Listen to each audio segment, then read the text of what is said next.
looking that sets up very striking graphics. Yeah, really cool graphically and very atmospheric. Described as a mysterious world by Phil Spencer from Microsoft. It looks really cool. It feels a little bit like Limbo. Yeah, I can see that. I know the makers of Limbo are putting out another game that looks a lot like Limbo. Right. But this one also feels and looks kind of like Limbo. Yeah, that'll be a buy for me. That looks cool. Yeah, it's definitely on my radar. I mean, as an Xbox One owner, I'm definitely going to get this one. And I've really gotten into these rogue type games with difficulty. Yeah. So, yeah. There's something there to chew on, you know? Like it's not just you're not just floating your way through. You have to be an active participant because otherwise you're going to die. Right, and you feel accomplished. Yep. When you finally beat it. Yep. My next one is Until Dawn, which is PS4 exclusive. This one, I don't know. I was really excited about this one when you first heard about it. But my last taste of it, which I don't remember where that was. Do you, Will? Was that at E3? The PlayStation experience? Yeah, I think it was the PlayStation experience.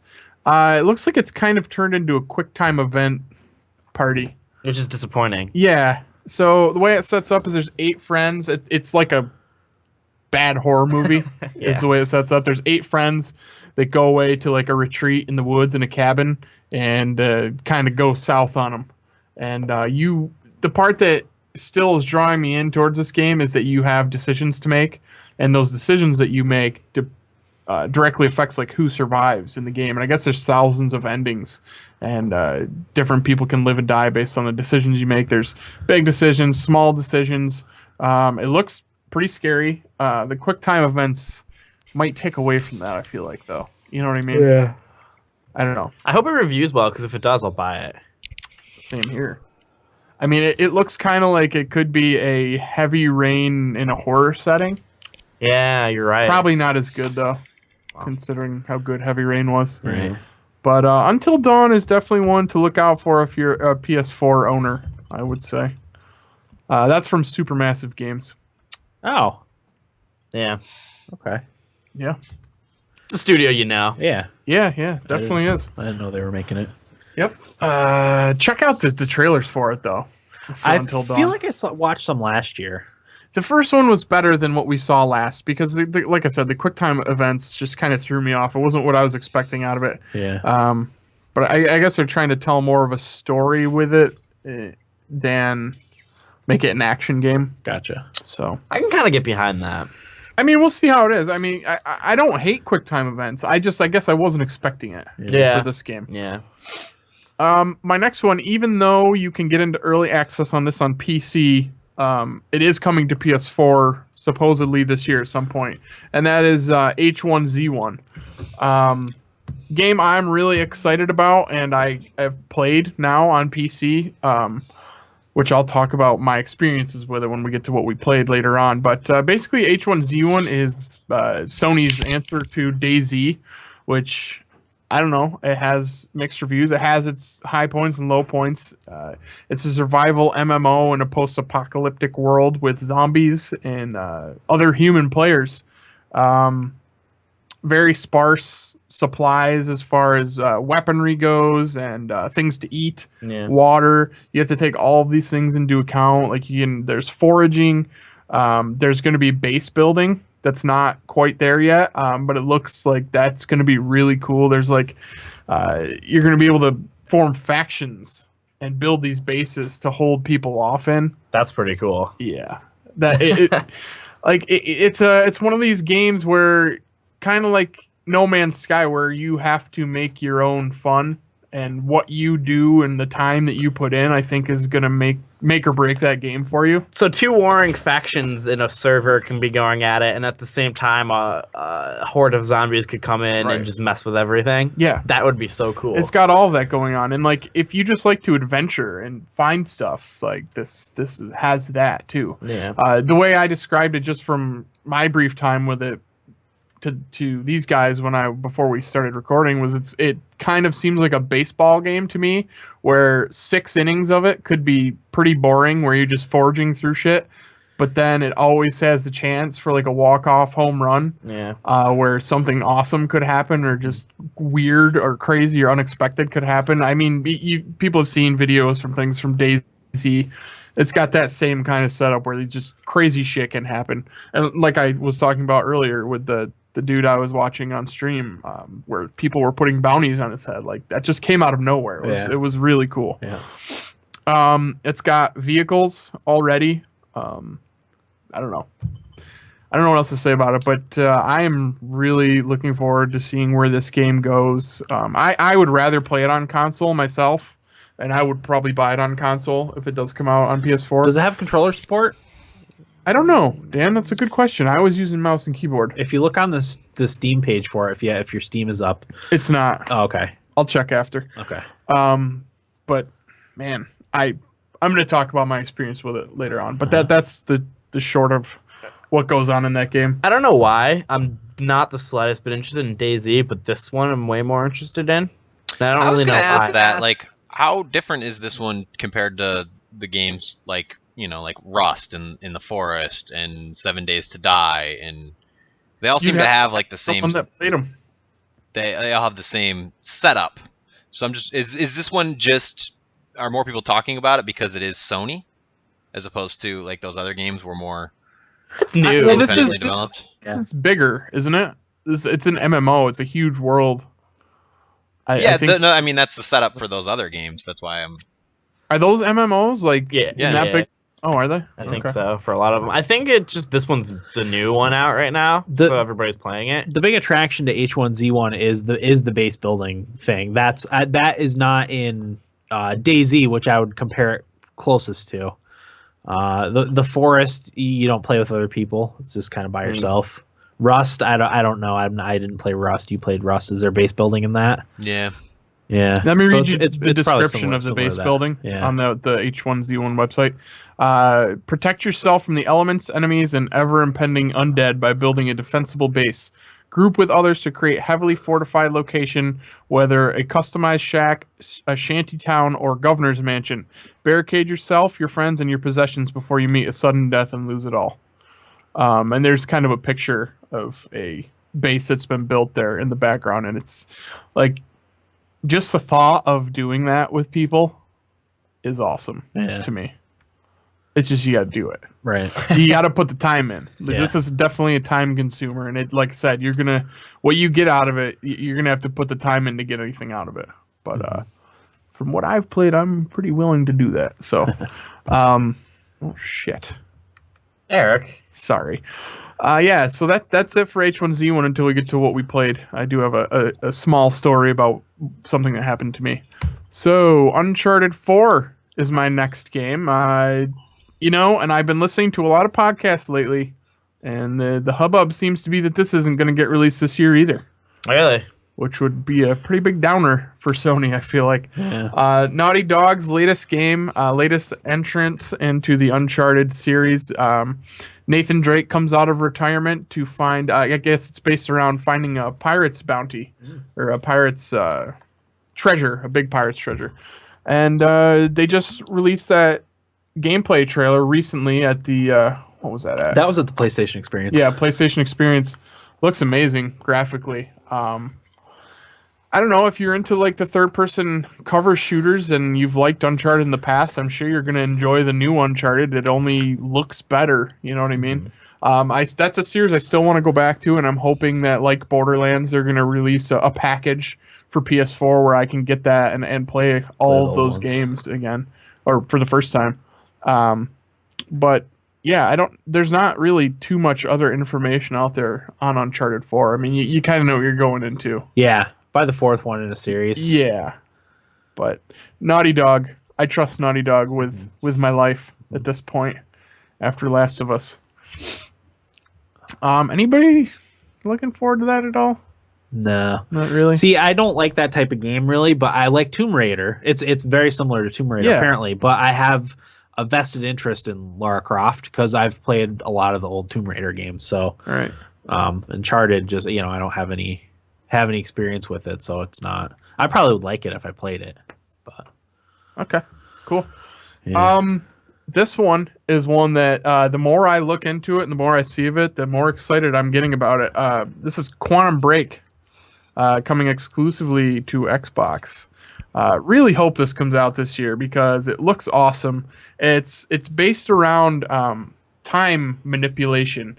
Your character has time manipulation abilities, but aside from that, I guess the main story deals with how time is literally crashing around you and you're literally running out of time to complete your mission, which is against your former best friend who went ahead in time using some sort of time travel and is now your enemy. But yeah, it's just I don't know. This game looks so good graphically, like the shadows and all that stuff. If you haven't watched any gameplay, I highly recommend going to Xbox.com and going to the Quantum Break page and watching the demo walkthrough with Sam Lake, who I'm assuming is one of the creators of the game.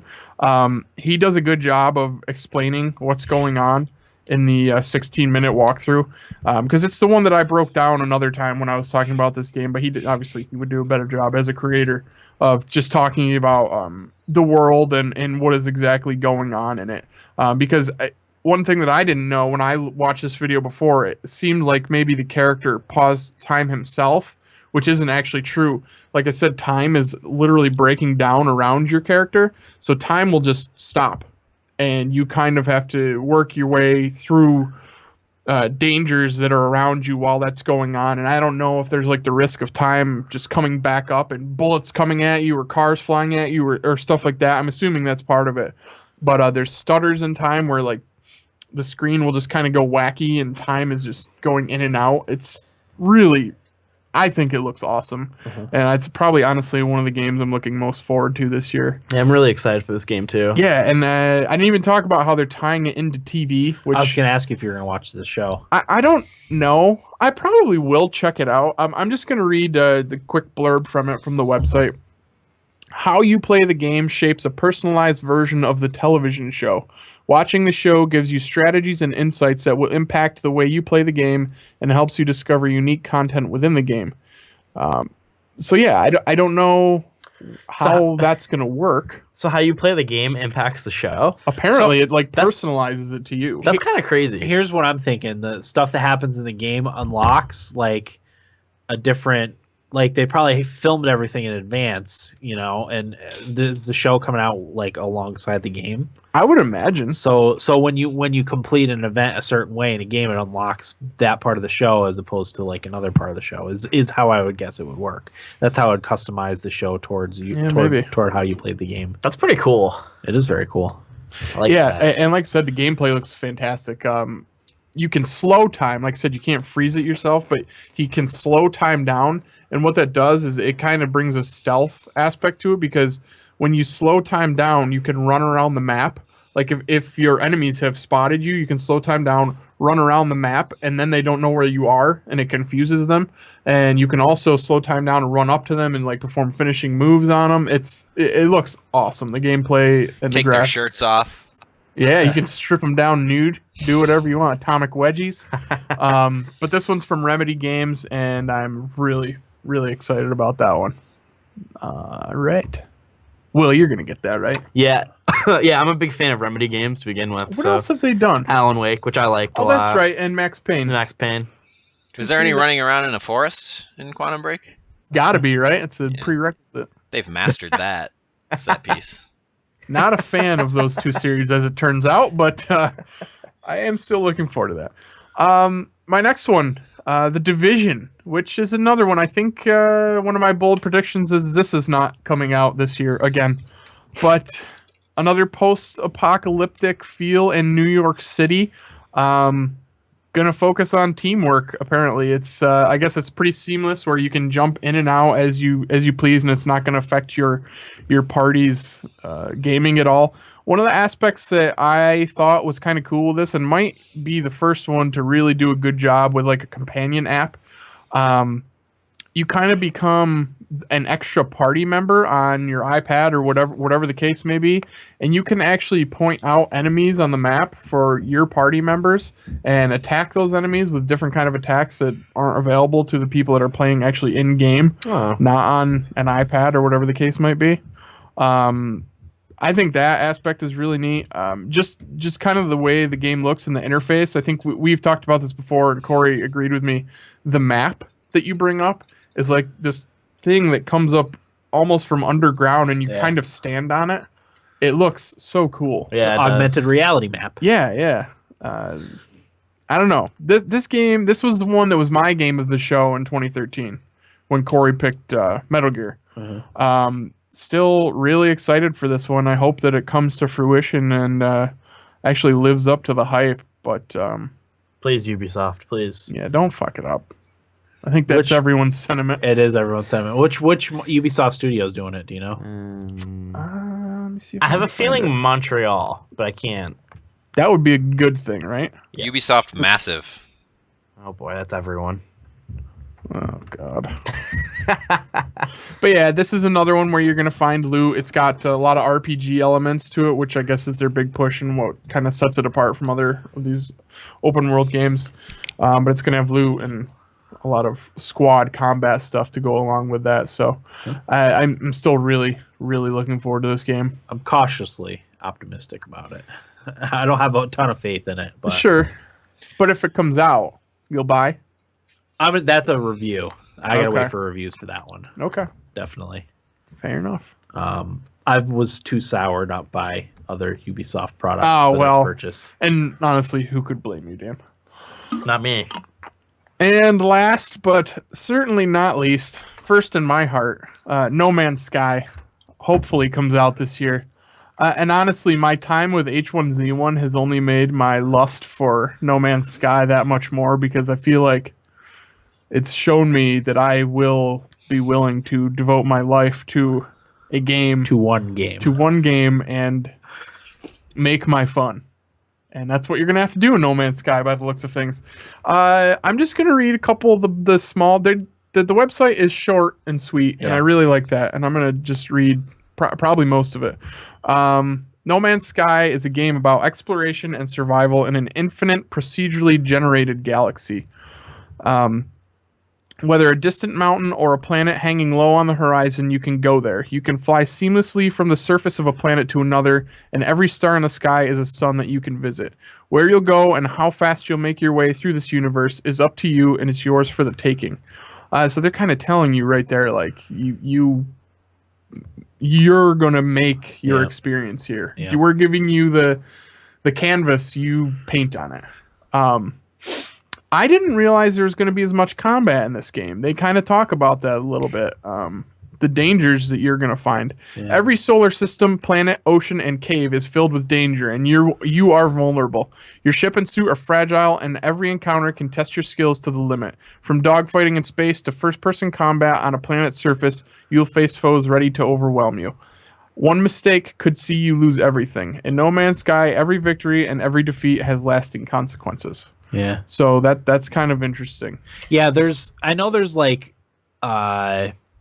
alien species that are floating out, but also the wildlife that you encounter is also going to be dangerous that you have to fight against. There's dinosaurs. Yeah, exactly. I mean, to be honest with you, I didn't even realize there was going to be combat. I don't think a lot of people realize that. Yeah. I was just like, oh, I get to fly around and explore. Awesome. Right, but like it says, there's going to be dangers on these planets. So it's like you're going to fly down to this planet. You have no fucking idea what's going to be there. There could be a pirate outpost down there. Could be anything. Nobody has any idea because probably nobody else has been there. Yeah. That adds another layer to the game, too. Exactly. So that's perfect. And to wrap it up from the No Man's Sky website, build for an epic journey. Whether you want to explore and see things never before discovered or directly set course for the center of the galaxy, which I guess is the ultimate goal, is to get to the center of the galaxy. Yeah, you can. Yeah. Right. If you want to do that, you can. How you play No Man's Sky is up to you, but you cannot take your voyage lightly. You will need to prepare. Collect precious resources on the surfaces of planets and trade them for the ships, suits, and equipment that will take you to your destiny in the stars. Yeah. Which kind of sounds like Destiny a little bit. If this game delivers on 80% of what it's talking about, I feel like this is like a defining video game ever. I hope so. I just hope it doesn't fuck us over. Yeah. My friend Sean from Hello Games seems like far too good of a guy to let me down. Yeah. It's crazy that this game's being made by such a small team, too. Yeah. This game just seems so massive. Corey, what do you think over there? I'm just biting my tongue this whole time. Why? Go ahead. You shouldn't. We're on a podcast. I think how should I put this? I don't necessarily buy that whole make your own fun thing. There are a lot of games that do that. But I don't really play those games. Like Minecraft comes to mind. Okay. Like games without goals, I think No Man's Sky is going to be great. Don't get me wrong, I think it's going to be awesome. But as I predicted early on, I still feel that way, that it's going to be one of those things that's going to come out, people are going to mess around with it, they're really going to enjoy it, but then it's just going to quickly be forgotten because there's not enough to keep you there. And I think you're right, Eric. I think it's the type of game that you have to make your own fun. It's just, for me, I'm not the type of person who is A, clever enough, B, dedicated enough. I don't think you have to be clever for this one. That Minecraft, yes, that's like about building. I don't think this game requires you to be clever. Yeah, but it's the type of thing. Like we that's the thing though. Like, how many things can you discover before you're just bored by it? A lot in this setting. I don't, that based on what we've seen, I guess is my point. Like, based on what we've seen, and I hope they're hiding a lot of stuff. Like, there isn't enough diversity and like crazy things going on based on what we've seen that would keep me playing this game for hours on end just to discover new things. Like, I just feel like I'd get bored by it. Well, if you ever listen to him talk in like interviews and stuff, this Sean from Hello Games, he always says there's a lot of things that we have planned for it that we're just not talking about right now. I really hope there is. And even if there's not, I'm honestly fine with what I've seen myself. And if it's not for you, that's fine. But I don't know. I think in this setting and what they're building with what I've seen, I'm perfectly fine. But you think it's a game changer? Like, that's what I don't understand. Like, I haven't seen anything in there that's like, oh, this is really going to change things. One of the things, and this is probably something that a lot of people miss, because I feel like I heard an interview with him. One of the things he says was the bigger things that happen in the universe between players and players interacting with the factions that are already in the game are all going to be recorded. So you are going to be able to leave your mark on the actual universe. He said, and blow up a rock with dynamite, it's not going to record that, but the bigger things that happen in the game world are going to have an influence on the entire universe in some way or another. I think that's really a really cool thing. It sounds great on paper, but how does that work in practicality? Like, what do you see, and what sort of benefits do you reap from that, and why does that keep you playing the game? Well, you have to find. We find out. We don't know exactly. That's all I'm saying. Like, this could be great, but based on what we've seen, I just don't see anything in there that. No, I mean, you as a player have to find that out. It's the same thing, like it's a butterfly effect, I guess you could say. It's the same thing as going about in your daily life. Like, you never know what kind of small thing you do has a bigger impact on the world. That's exactly what I like about it. Yeah, and that's why I like H1Z1 so much from what I've played of it. I don't know, like, I'll talk about it more when we get to what we played. With like how I would tie it in with my short time with H1Z1 and what it literally made me think about No Man's Sky while I was playing it. Yeah, I kind of wish we didn't. Go ahead, Corey. I kind of wish we didn't know anything about this game until it came out. Well, I really feel like we don't know anything about this game. I feel like that he gave us a very broad overview of what No Man's Sky actually is. And I think people have generally kind of filled in the blanks, but there's really not a lot of information out there about it and what you can do and what you can't do. And again, 75% of my speculation and skepticism is just because you guys are so big on it. Right. I think it looks cool. I'm excited for it. I'm excited to play it. But it's literally been like a lifelong dream of mine to just be able to get my spaceship and fly to a nearby planet and explore it. And if it comes out for Morpheus and Oculus, forget it. That's literally been a dream of mine for as long as I can remember. So to be able to do that in a video game, and a very nice looking video game too, it's very stylized. I think I'm gonna love it. And there's just something about the fact that it's being made by a small team, and that Sean guy seems like such a good dude. He does. I want him to succeed so badly. It's kind of got like a retro feel to it almost. Like it belongs in the like late 70s, early 80s. I love Except that. it's like great technology. Well, yeah. It's got everything. Yeah. So I don't know, man. I'm so excited for this game. I hope it comes out this year. But if it needs to polish, push it the fuck back. Yeah, do what you gotta do. Yeah, and B, I do hope that it lives up to the hype. Me too. Well, I don't even care if it lives up to the hype. I hope it lives up to what I want out of it. Yeah. I hope I like it, basically. Right. I don't care if anybody else likes it. Yeah, that's how I feel about a lot of things. Yeah, exactly.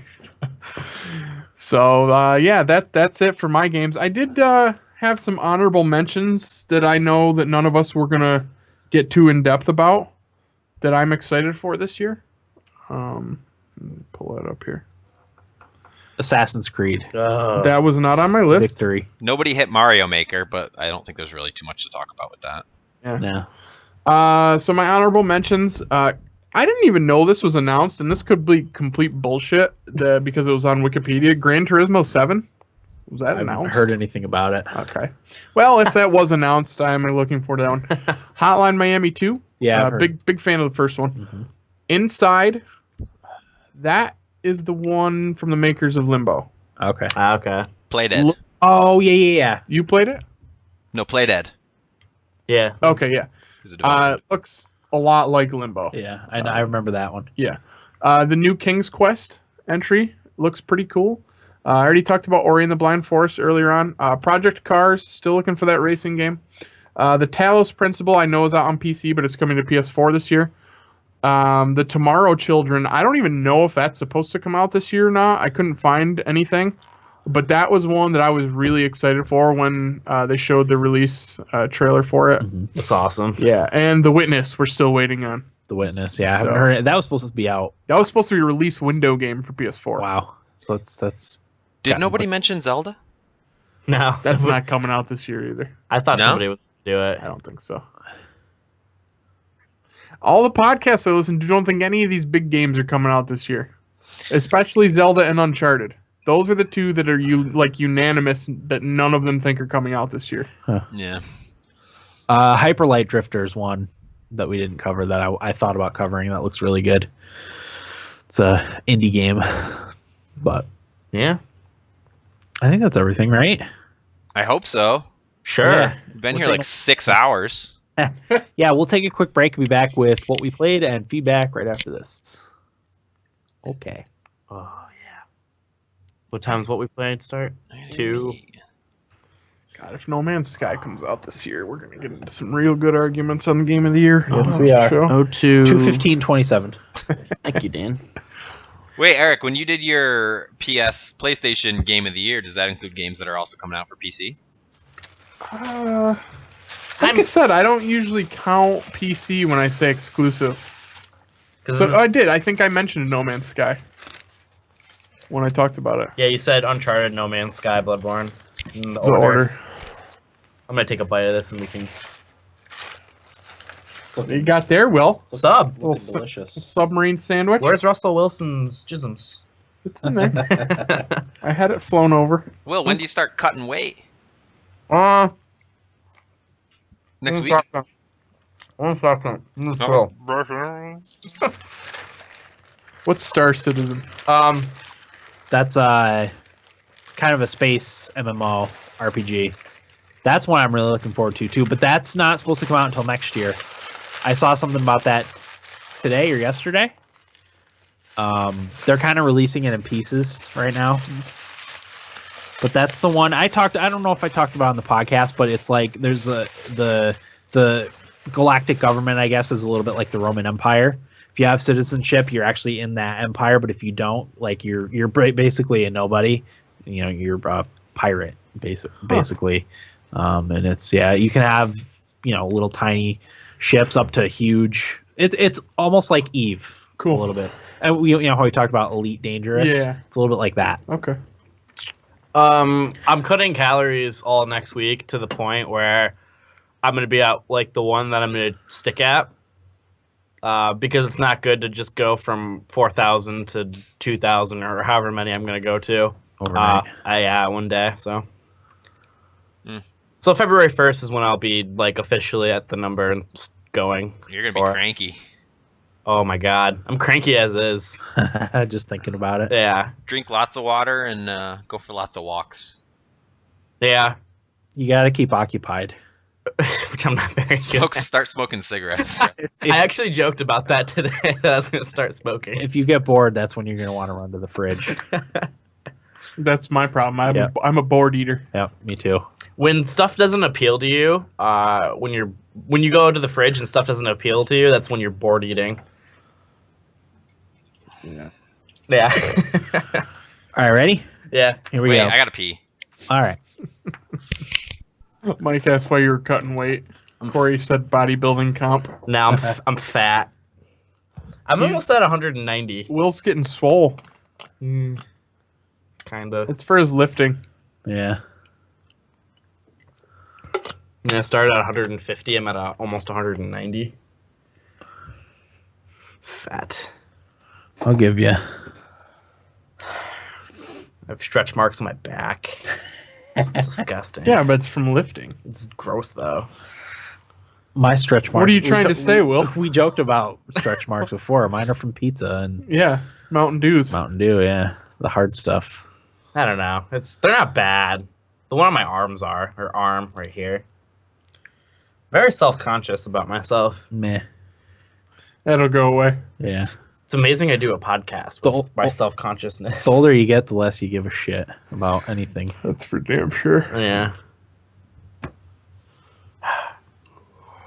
Man, I had this guy giving me shit at work the other day. I told him right to his face, I go, "Sir, I'm not going to put up with you talking to me that way." Good. Nice. Did he back off? They're not used to hearing that usually. No, he said, "I want somebody else to help me and I want to talk to your manager." I was like, "No problem. I'd love for somebody else to help you." So you can get out of my Exactly hair. what I said to him. And then I walked away. Good. Johnny says, "You're a fat ass, Will." Thanks, Johnny.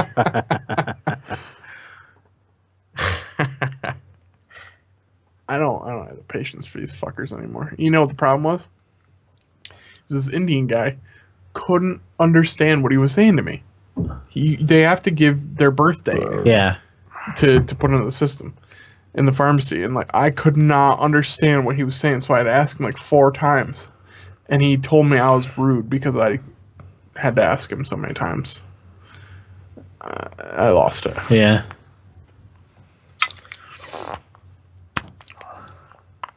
Should have just had him write it down. That's a good idea. Mike says he works for the guy that goes 350 easy. He doesn't give a shit. He's always talking about wanting a buffet. On YouTube, Francis reads, or not Francis, it's Boogie, reads mean tweets directed towards him. I want to see that. I want to read that. That's the best when I'm sure it's awful. what's his tits on late night has the celebrities read the mean tweets Yeah. people send. Oh, yeah. It's like, because he has like people on there who like, I forgot who it was. It was somebody who struggled with like self-image stuff, and they called her something like that, and just the look on her face was so depressing. They have to be okay with it, but it bothered her. Shall we? Yeah, Yeah, fuck it. I guess. 5, 4. Dan, wait. Got it. We got 2 late feedbacks that I'll read. Okay. Okay. Sounds good. 5, 4, 3, 2, 1. Welcome back, everybody, to episode 183 of Thumbstick Athletes Podcast. We are now in what we played. I'll get us started. I played more Wolfenstein: The New Order, which I beat. Hey! Hey. I really dug Wolfenstein. I like the weapons. I like the setting. The story was adequate. Really, what the attraction of the game is massacring Nazis because they do horrible things in the game. So you really don't feel bad about going on a giant Nazi killing spree.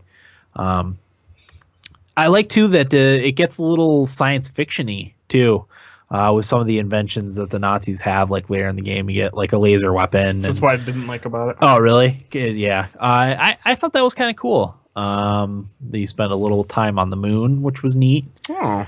Yeah, I really liked it. I could see why people gave it their game of the year. I probably wouldn't put it on my top 5, but I see where people would really like it. Yeah. There's a little nice symbolism at the end that I thought was kind of cool. But it was a really well done game. Corey, I think you'd probably like it. Ooh, I like that. Maybe. Do you? I don't know. Corey's hard to read. He really is. Hard to read. I don't think you'd like it, Corey. I'm interested in it. I definitely want to play it. I'll probably, now that we're all Steam family shared up, I'll probably play it on. Yeah, I mean, mechanically, it's nothing new. It's a first-person shooter. But I did like the weapons. I like that you can dual wield your weapons too. That was really neat. So when you got when things got hot and heavy, action combat wise, you could pull out 2 shotguns or 2 assault rifles and go to town. So that was kind of fun.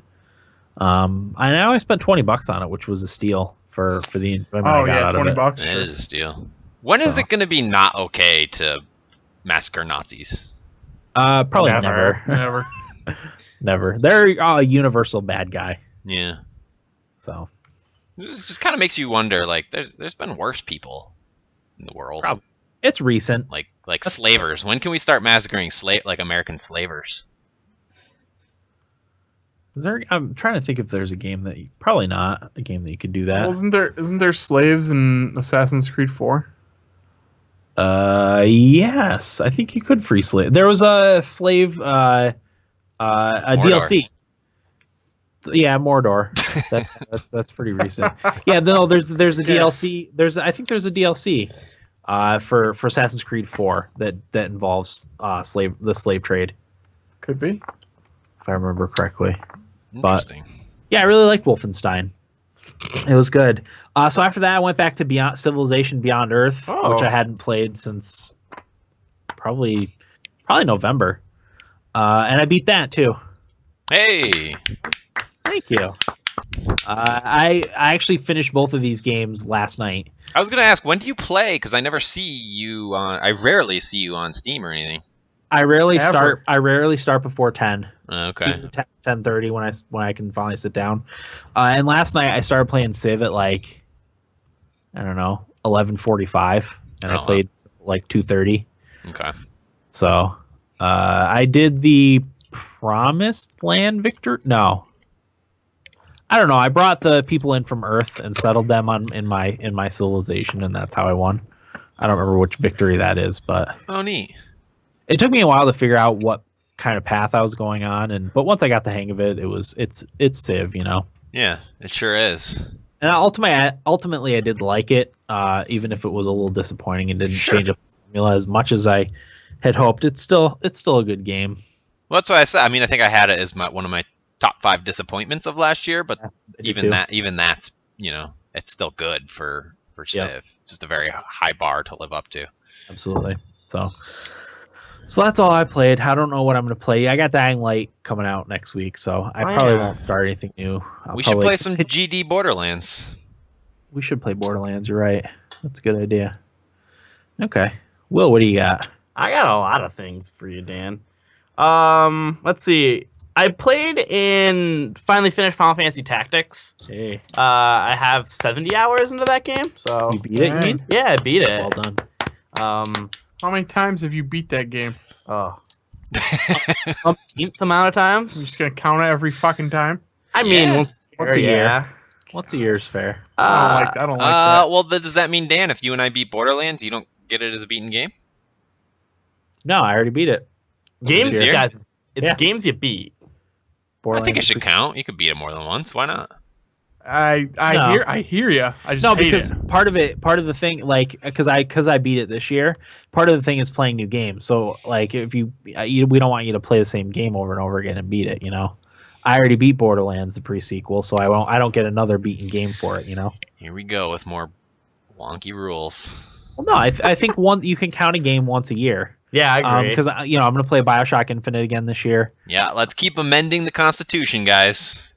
There is no constitution. I thought we decided that once a year. Yeah, I honestly don't remember. I'm just I'm fine with once a year. stirring the pot. Because you like to play Final Fantasy VI once a year. It's true. We'll count that as a beaten game every year for you. It's about that time, isn't it? And it is 4 in February. Yep. Next I played the Halo 1 campaign and beat it. Hey. Played with friends and I beat it. Yeah. How'd it work? It ran all right. It's good. It's fixed.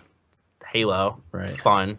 I probably won't ever play multiplayer again. I've been pretty soured from Halo 5. But, yeah. So the next thing I played is Monument Valley, and I beat Monument Valley. It's a mobile game. Corey, I'm pretty sure you were spot on. Oh, you beat a mobile game? It's all style. Oh, God. But no substance. I stole that from Dan Reichert on Giant Bomb. Okay, so That was his phraseology. Dan Reichert is spot on with that. But what I did really like about it is I'm not very good at puzzle games. If I get stuck on something for like more than 5 minutes, like I get frustrated and quit and don't want to play it again. Mhm. With this one, the puzzles were easy enough that it kept me going and playing through it. So I never really got stuck. If I got stuck, it's for like a minute or two, and that's what I kind of really liked about it. It was easy. I got the DLC and I played through the DLC too, because I had a lot of fun with it, and the style of the game is really, really pleasing. There was one level that I struggled with a little bit. It's like a box. And Yeah, you have to like open different parts of it and move stuff around. Yeah, no, yeah, that I had a hard time with that too. I didn't realize that your character wasn't supposed to go into one of the areas. Yeah, it took me forever to figure it out. I wanted to look it up because that was like the number one spot where I got stuck on. But eventually I was like, oh, I just have to move this thing, and I eventually got it. But yeah, it's a fun game. As I said, if you're not into puzzle games, I would recommend this one. Even it's kind of pricey on the iOS store though. It's like, I don't know, $3 maybe. But as I said, I had a lot of fun with it. I played the Advanced Warfare campaign and I beat that. Well done. I really liked the Advanced Warfare campaign. I hated the first third of it, Eric, and tell me if you're sick of the missions that take place in cities. What's your thoughts on that? I don't know. It was okay. See, I thought the whole thing was average. See, the first mission was all right because you're playing with all the new tools and whatnot that's in the game and all the fun new ways to kill things. But after that, like, you go to a city in Greece, then you go to a city in Seattle, then you're in a new Baghdad. And it got pretty tiring. So, like, after when you go against Kevin Spacey, after the first third, like, after that, I started to really like it and enjoy it. I don't mind the battles in the cities, but also I haven't played a first-person shooter campaign in a long time. Yeah. See, because I play through all the Call of Duties, and it just gets so tiring, because it's the same concept. Like, you're in a huge city, ton of firefight, it's boring. Yeah, that's how I felt about Battlefield 3. Exactly, and it isn't much fun anymore. Yeah. But after that, like, once it opened up and, like, I got to play it, it was, like, in the different environments, like in Antarctica and stuff like that. I'm like, this is pretty cool. Yeah. Didn't really like the multiplayer very much. I mean, it is a little different than the other Call of Duties. I will give them that, but it just wasn't much fun for me to play. The multiplayer maps were pretty bad. They're terrible. Like, there was not one I There's liked. a couple that I like, but for the most part, they're bad. Yeah, and it's just like, it's all like warehousey and just not fun. That might be why I didn't like it. I'm ready for the World War II one.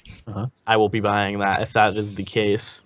Now I played and beat Dustin Elysian Tale on PC. Well, wait, I just want Mike in Minnesota pointed out that you've now beaten more games in a week than you did for 2 years running. There's more. Don't worry. A lot of the competition is on between me and Will so far. I just quit. I resigned already in the chat. Dustin Elysian Tale is an awesome game. I had a ton of fun playing it. Not a lot to say. I recommend everybody play it and try it out. The last boss fight's pretty awesome. It's dragged on a little too long, maybe, but because you fight him in 4 different sections of it. Like, you take his health all the way down, then you fight him again, then you take it all the way down, then you fight him again. and I mean the game's kind of hard at times, so it was pretty difficult by the end. But once you get really good gear, like it didn't matter. So the next thing I played. Whoa, time out. What? So I keep a list of games on the Notes app on my phone of games I want to play, and it goes all the way back to 2012. And Dust and Elysian Tale is on that list. Is it? Yep, along with Papa EO, Asura's Wrath, and Slender. Corey, you should definitely play it off of my Steam thing. I think I will. I can cross it off my list. It's only, I think I beat it in like 12 hours, maybe? It's on my 4 in February list. I think it's on mine too, Eric. Yeah, it's definitely, it's a lot of fun. The next thing I played and beat all 5 episodes is The Walking Dead Season 2. Yeah. Does that count as a beaten game? Oh, yeah. Yeah, the second season. The whole second season. That was like 10 hours. Fuck you guys. Why wouldn't it count? Yeah, I don't know. Yeah, I'm one pissed off. one episode doesn't count, but if you beat the whole season. Yeah, I pretty much sat down and played through all of it, and I was on like episode 4, and I had to go to bed because it was like 4 in the morning. But I thought it was awesome. I can't really get into spoilers with it because I don't. You want to play it, right, Dan? Yeah, I'll play it at some point. I want to talk spoilers with you, Will. Yeah, I want to really bad. I thought it was awesome. That's what I'll leave it at that. I had a lot of fun playing it. I really liked Clementine this season too because she was like a little girl and like didn't really do anything in season 1. She was just like the person you were protecting, but now like in the new one, like you're her and you have to make these incredibly dark and hard decisions for I think she's 11 years old. Yeah. In the game. And she's a boss. She does a lot of cool things that the other characters. She's almost more mature than like the adults that are. Yeah. It's really good. Mm-hmm. It's really well done. What'd you think of that ending, though? The ending, it was a really hard ending for me because, all I'll say is it was pretty tough for me to decide on stuff. Like one of my decisions at the end were like me at the last second because my timer was running out, and I was like, I gotta decide. It was really tough. We'll talk about it at another time, but I thought it was very good. And last but not least, I played and beat Costume Quest 2. Well done. Corey, you're the only one that's played Costume Quest, right? No, I've actually never played it. Oh, okay. That's weird. You recommended me to play it, and you never played it. Really? Yeah, the first one you said. I got like an Xbox Live Arcade points or whatever, and I was looking for a game. You told me about Costume Quest, and I was like, I don't get it, and I really liked it. It was probably just based on hearsay, what I've heard. I don't think I've played it. Maybe I have. I don't know. Maybe you tried a little bit of it. I don't know. But Costume Quest 2 is a lot more of Costume Quest 1. The gist of the game is the story revolves around a dentist who tries to ruin Halloween for everybody because it's pretty funny. As a child, his parents wouldn't let him partake in Halloween. So in the future, like he ruins it and makes it a utopia. Well, he doesn't want kids to ruin their teeth with candy. Pretty much. That's the gist of it. And that's what he does. And it does time travel. So you go back to like in the past and into the future and stuff like that. And combat's pretty cool in this game. It's like your typical, it's like Final Fantasy VII sort of combat. But the cool thing is it has a lot of time elements to it. So like Super Mario RPG or South Park. Is it like South Park? Yeah, if you attack, there's like a reticule that zooms in, and once it hits like in the middle, you press the attack button again, and it'll do like a more strong attack. And then if you do that, you have a chance to do another attack, so 2 in a row for damage and stuff like that. And like blocking, it's the same thing. You'll take less damage if you time it perfectly, and if you hold the button down, you can counter attacks, and you'll take even less damage and deal a lot of damage back.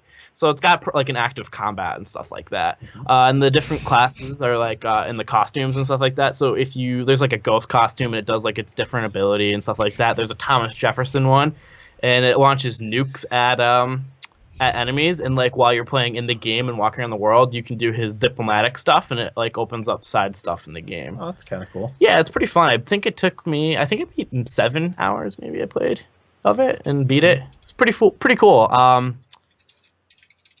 It's a silly game. It's made by Double Fine. Yeah. It's solid. I enjoyed it. I really liked the first one, so that's why I bought it and played it again, or the new one. But after that's all I played. Nice. So you beat 7 games this week, huh? Yeah. Does that put me in first? Yeah. Wow. 7-5. 7 games in 1 week. What was the previous record? 4 years. I've had a few 3, but I I think 7 is definitely the biggest. See, I got lucky with mine. A lot of the games that I played, I had almost had done. Mobile games. And a mobile game was in there. So, like, I had started the Halo 1 campaign, almost had Dust almost beat, and same with Final Fantasy Tactics. So you put most of the work in 2014. Yeah, it's probably the amount of time I put in for all 7 games was like 20 hours total of gaming. So it wasn't a real lot, but Well, that happens. I had a few of those myself. I mean, we know I'm not going to win. You never know. So, unless this is, I mean, Chris did say I'm going to get 30 games this year. So, And I resigned tonight. So. I'm not going to announce the games I beat until the last week of the year. Then I'm going to let everybody know. You're going to keep it as a surprise. I actually thought about that, doing that type of thing. Speculation in the chat that Will's been using performance-enhancing drugs. Oh. Does that mean he's disqualified? That's how he broke the record. Do I have to take a urine Have you test? been deflating the controllers you've been using to get better grip? Just dropping it 2 psi. There is no foul play involved with my beaten games. It's clean. Yeah, right. You were using a Game Genie. Game Shark. Now I'm under investigation by the Thumbstick athletes. The higher ups. Yeah. Man, I'm investigating. Dan's got surveillance. We'll take a look. And man, even with all those games I beat, I was still able to pump out a video. Yeah. I'm an MVP. Great job, Will. Thank you. Nicely done. What was that? How long was that video? Like 4 minutes? 3 minutes. I shot a bunch of videos though. I kept losing. It's really hard to play with the input lag. It's really difficult. I'll fix it because I'm going out to your guys' house on Saturday, so I'll try and fix it. I think I shot and I won a couple matches doing it, but it was from the guy sudden deathing, and I didn't want to put that up because I thought that was stupid. So, Okay. yeah, that's it for me though. All right. What do you got, Eric? I only played and beat one measly game, Dan. Shovel Knight. Hey. Well Hey, Thank you. I think I beat it in like 7 hours, I want to say. You did it quicker than I did. Yeah. It was all right. I don't know. I guess I'm not really seeing all this Game of the Year talk for Shovel Knight. Yeah, I played it for 3 or 4 hours, and I liked it, but Game of the Year is a bit steep. Yeah, for me, I thought. I guess I'm just not really in that camp for Shovel Knight. It was definitely Corey. It didn't win our indie game of the year, did it? no, that was this one of mine. Oh, good. No, it didn't win ours, but it got a lot of Game of the Year attention at other places, and I don't know. No. It was a good game. I enjoyed my time with it, but I don't know. It didn't do anything for me where I'm itching for more of it by any means. I liked the world map. The different bosses were fun and stuff like that. It was kind of funny here and there, but I don't know. Good, not great. Exactly. I guess I was disappointed, but only because it had been built up so much. Right. Like, if I had just played it, I'd have been like, yeah, this is a good game. This is a cool game. Yeah. You know? Yeah. I really think the I forget who coined it, but the original description of that game, that it's essentially the best SNES game ever made. I think it's apropos, you know? Yeah. Or Nintendo game ever made is, Yeah. Yeah, I could definitely see that. So, and then the only other thing I played besides FIFA, I got back up to Division 3 in FIFA, so that's good. Was Hey. we're slowly climbing the ladder back up to get that beaten game. Yeah. So as I've talked about numerous times, I did buy into the early access of H1Z1. I did the $20 plan where you get I'm not really sure. You get a couple crates that have guns in them. I didn't use any of them yet because I'm nervous. I want to play the game and figure some things out before I do that because I think I lose my guns if I die. I think so. Yeah, I don't want to do that. The whole weapon drop thing is kind of cool. It is. This like the airdrops. Yeah. Yeah, so if you call in an airdrop, it kind of lights a beacon that everyone can see in the sky. So you have a pretty good chance you actually might not get it. Yeah. Because other people will come and steal it from you, and zombies go to it also. Yeah, so the noise attracts them. Yeah, it kind of makes just a royal rumble for your airdrop, which is awesome. So yeah, I played for about 45 minutes before I came over here. I got dropped into this world, and there was nothing around, so I just was kind of wandering around and, um, seeing if I could find anything. And all of a sudden, this guy came across me. I went up this hill, and there was this dude. So from watching a stream a couple of days ago, I knew that F2 puts your hands in the air. So I actually hit F1, F2, and F3 beforehand to see what they all did. So I hit F1, which like waves, and he pulled out a bow, an arrow, and shot me with it. So I was like, all right, I guess we're going to do this. It's coming to blows. So he tried to shoot me again, and I kept dodging him like a crafty guy that I am. So I timed it and ran up to him and socked him in the mouth because I didn't have a weapon at this point. So he saw me running at him, so he pulled out a club. So it was my fist and his club, and we went roundy for a little bit, trying to hit each other. I caught him with a real nice uppercut, and I actually thought I dropped him, but I turned around and he was still there with his club. But I hit him with probably 3 or 4 good punches, but he did end up beating me, as he should, with his club. So I died fairly early on, but I just it was pretty fun. I got in a fist fight. Like 10 minutes into the game, right off the jump. I was kind of hoping the guy would be a little nicer. I was unarmed. Yeah. I was kind of like, you just let me go. Yeah. You know what I mean? Like start teabagging you after he killed you and stuff. No, I don't think he did. My first playthrough, I actually found somebody had dropped some loot in the road, and it was blackberries, which it's so cool. These games are so cool because I found the loot. And I was like, oh, I wonder what this is. And I opened it, it was blackberries, and I had no food. And I was like, fucking blackberries, yes. It was 5 blackberries, which restores about 2% health or back or hunger, whatever. So that was kind of cool. Johnny, this is H1Z1 that I'm talking about. So booted it back up, respawned to get another quick playthrough in before I came over here. And I'm walking along. I got spawned really close to the woods, so I was like, fuck, I'll just go in the woods and look around. So I was collecting sticks, and I saw a cabin in the distance. So I get up there, and there's a zombie, and the zombie started chasing me, and I didn't know how to run, and I wasn't going to look it up.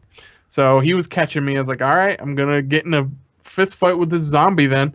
So I beat the zombie to a pulp and looted him. I don't remember what I got from him, but it was right next to a supermarket. So I went in, searched the supermarket, didn't find much. I looked up on a hill, and there's another house up there. So I went up to the house, and it turned out it's actually like a city, like a small town of houses. So I was like, oh, fuck, this is awesome. I just want to explore all of these houses. So the first house I went in, before I went in, I looked in the distance, and there was a dude running around. And I was like, fuck, I'm going to get in this house before he sees me. So I get in the house, and I'm just kind of looking around, and I go in the bathroom, and I'm going through the cabinets and shit, and then I hear somebody else is running around the house, so I just slammed the door shut and sat down in the toilet. Not in the toilet, in the bathtub. Sat in the toilet. I'm sorry, the bathtub. Sat in the bathtub, hit F2, and raised my hands in the air to surrender, hoping he would come in and find me and get a good laugh. He didn't end up doing it, but the opportunity was there, and then I logged out. Nice. Pretty awesome. Yeah, those are the kind of cool things that could happen. Like, if he'd walked in there and just found some random dude sitting in the bathtub with his hands in the air, that would have been pretty funny. Yeah, definitely. That's why I'm really excited to play more of this game. It's just so cool. I don't know. Johnny, if you do pick it up, let me know one way or another, because I can't remember the name of my server that I'm on, but I'll find out so we can play together, because I'd love to have somebody to play with. And if any of our listeners have it, please let me know, because I would love to play with somebody. But yeah, again, why this made me think of No Man's Sky, just getting into this and the exploration of it, and I don't know, you just kind of get lost in these worlds and just exploring and figuring out what can happen to you. And that's what I want out of No Man's Sky too, and that's why it made me think of that. I just got more excited for No Man's Sky while I was playing H1Z1, just thinking about all the possibilities. And when I ran up the hill and saw that town, I was like, oh fuck, this is great. What's gonna go on here? Could be anything. And it made me think, well, when I land or find a new planet and I land on it and I drop down, I was like, oh fuck, what am I going to find here? Yeah. Are there dinosaurs here? Like, what's going on this planet? Am I the only person that's been here? Like, what is going on? And that's again why I'm so excited for that game. But I really enjoyed my 45 minutes to an hour with H1Z1, and I'm really looking forward to more of it and seeing where they go with it. It's a blast. Yeah. You might have just talked me into it. God, I hope you get it, Will. See, I generally try to avoid the Steam Early Access, but I would love to play with you, and if we can get Johnny in there, oh man, this would be good times. We could really have a good time. Because it's one of those games where you can fuck with people, but in such funny ways. yeah. Like, if we get guns, and we can get in, like, you'll start with guns if you do the early access because you have to pay for it. Yeah. If we can get in there and find some people that don't have guns, we can make them do weird shit. Put it on YouTube. Yeah, like it could be some good fun. So I'm leaning towards yes. The only problem is my bank account. right, fair enough. But as soon as I get a little bit more of a cushion, I will probably definitely buy it. Yeah, $20 for the one I bought. There's a $40 early access too, where you get more stuff, which I guess people weren't really too thrilled about because Sony had come out and said it's not going to be pay to win, and people have said that that's kind of how they made it with this. But like I said, with the airdrops, It's like, not a guarantee. It's competition for the airdrop, and you're probably not going to win, honestly, most of the time, unless you get lucky. So I don't know. Hey, the airdrop thing doesn't even bother me that much. Johnny bought it just now. Perfect. He said he accidentally added it to his cart and accidentally hit purchase and then hit yes. That's why you're our head of sales, Eric. Yeah. Head of sales. But yeah, I really hope, like, if we could get a community going on there, that would be fucking awesome. And we get the base building going. Oh, man. The possibilities are so great for this game. God damn it. Yeah. Dan, we could have so much fun. I know. So much fun. Yeah, and like Riz says, the original airdrops were broken and they've already fixed it. And that's I guess that's probably the main difference between DayZ and H1Z1 is I'm confident that Sony is actually going to put this game out. Yeah, and DayZ fix seems like things. it's never gonna They actually come out. Yeah, they already put a big patch out for H1Z1 like 2 days ago. And I think one of the reasons why I'm more interested in this one is because DayZ has been in early access so long, and this one seems to be moving along already. right. And DayZ hasn't, so. Yeah. I do have a lot of confidence that they're going to make a good game here. And just that the possibilities with it are so cool.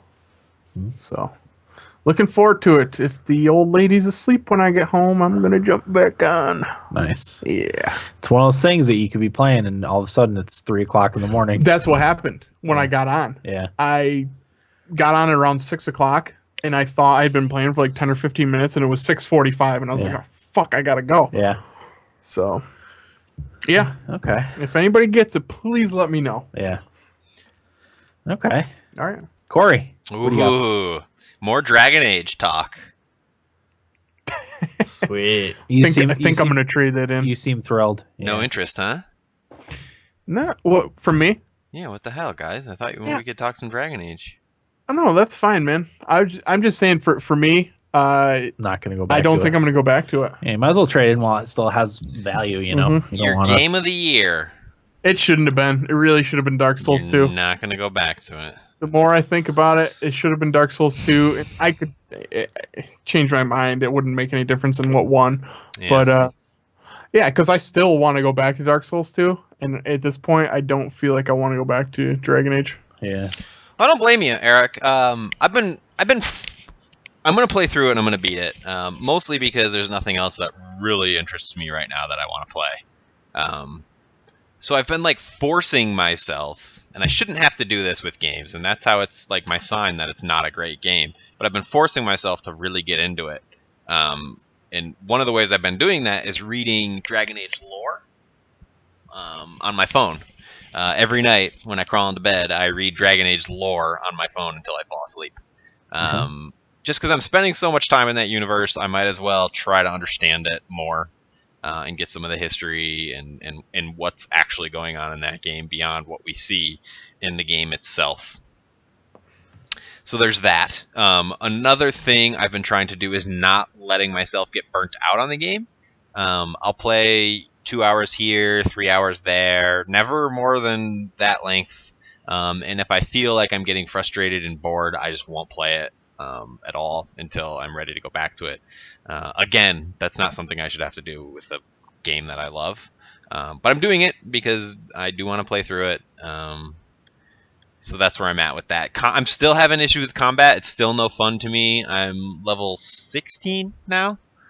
What level were you, Dan, when you beat it? 26. 26? I think. Okay. I would guess that I'm halfway through the game. Maybe. Yeah. So I mean, you can. What was the most recent story event you just did? The Really, like, the Grey Wardens in the fortress. Okay. That's probably halfway, right? I think that's slightly more than halfway. Oh, okay. I really think the story itself is not that long. Okay. Yeah, like the majority of the game that I played, I bet you it was probably, I could have beaten it in like 25 hours if I had skipped a lot of the side stuff. And that's the thing about the game is I feel that it's artificially bloated because all that extra stuff, it's not particularly well done. I love the side stuff. I don't at all. But let me backtrack a little bit. Go back to combat. I'm still having issues with combat. The very first challenging battle that I've had was with a dragon. And I beat the first dragon, the one in, I don't know if it's the first one, but I beat the dragon in Crestwood. Based on Ryan's suggestion last week. He said just go to Crestwood and kill that dragon. I did, no problem. That dragon was pretty easy. Yep. And then I went like level 20, I think, so. Okay, yeah, I mean I was 14 or 15. And then I went to the one in Exalted Plains, which is my favorite zone, by the way. That one and the one where you have to drain the lake. Green. No, I want to say Greenfield, but it's not Greenfield. Green Baron. You're thinking of Emerald Graves, but it's not that one. Clover Field.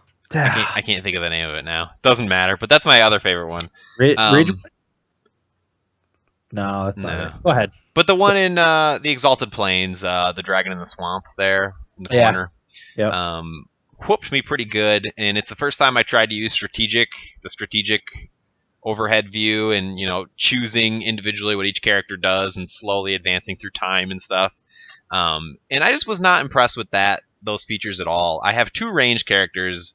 My main party is myself, who's a dwarf warrior, and then I have Solus, the mage, Varric, the rogue with the crossbow, and Sarah, the rogue who originally has a bow, but I respect her to have dual daggers.